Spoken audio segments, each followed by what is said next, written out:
Well, it's just gone 2 minutes past 6 on this Wednesday, and that means it's time for this week's infrastructure feature and to talk about the draft construction sector codes. Now, the relationship between the established construction companies, the big listed majors, and government really has been quite strained ever since the collusion cases flowing from the 2010 World Cup.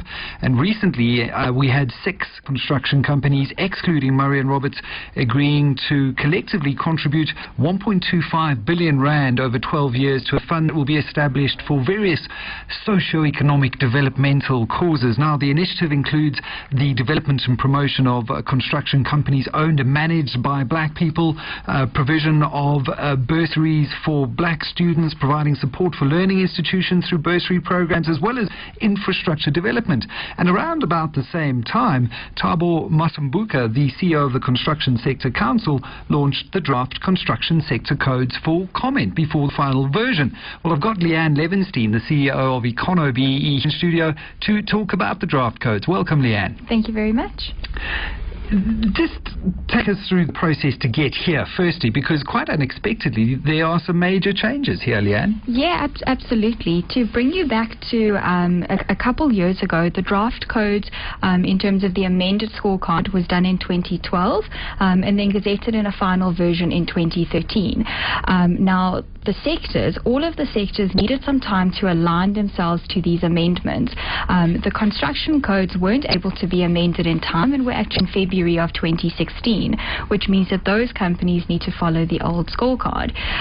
The draft scorecard in terms of construction has now finally been signed off by the minister, which means from here it will be gazetted in a draft version, which means it's open for 60 days of public comment.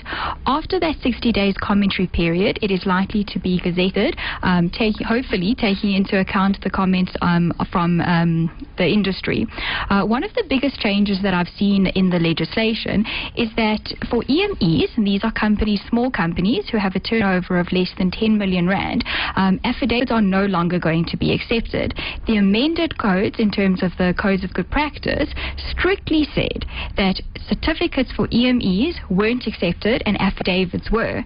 Now these construction codes say affidavits no more, and it must be a certificate.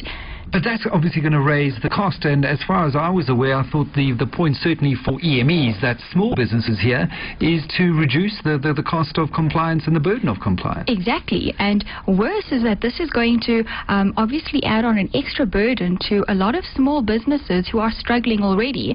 It further, unfortunately, is going to cause a huge amount of confusion.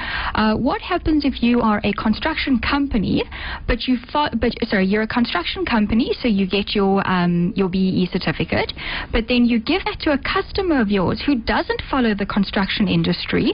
Would they reject that certificate? Well, I mean, you raise a very interesting question there, and we've also got the fact that, if I'm a small subcontractor, one-man band, what is the incentive here for me to go ahead and comply?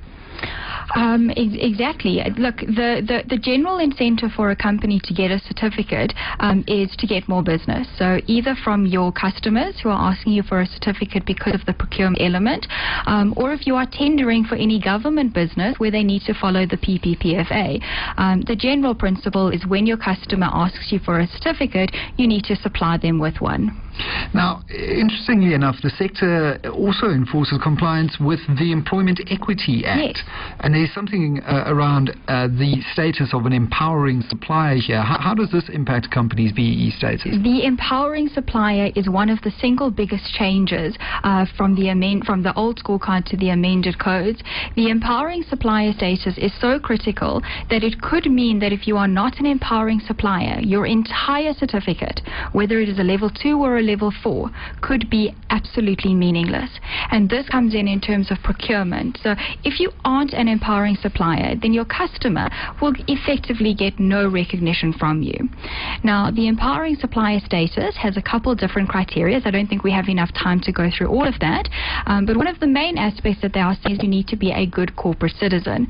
So you need to follow the laws and the rules of the country, one of which is your submissions of the employment equity reports, which need to be done by the 15th of January 2017. So this is a way that government is using one policy lever, one regulatory lever to enforce another regulatory area. 100%, although I must also point out that if you are non-compliant with the Employment Equity Act, you can actually get a fine issued by the Department of Labour. So whether we needed two mechanisms, I'm not 100% sure. Yeah, well, I mean, once again, there's the capacity issue, because it seems we're drowning in laws and regulations, but there's very little capacity within government to actually follow through and implement fines, implement the big stick where companies are falling behind.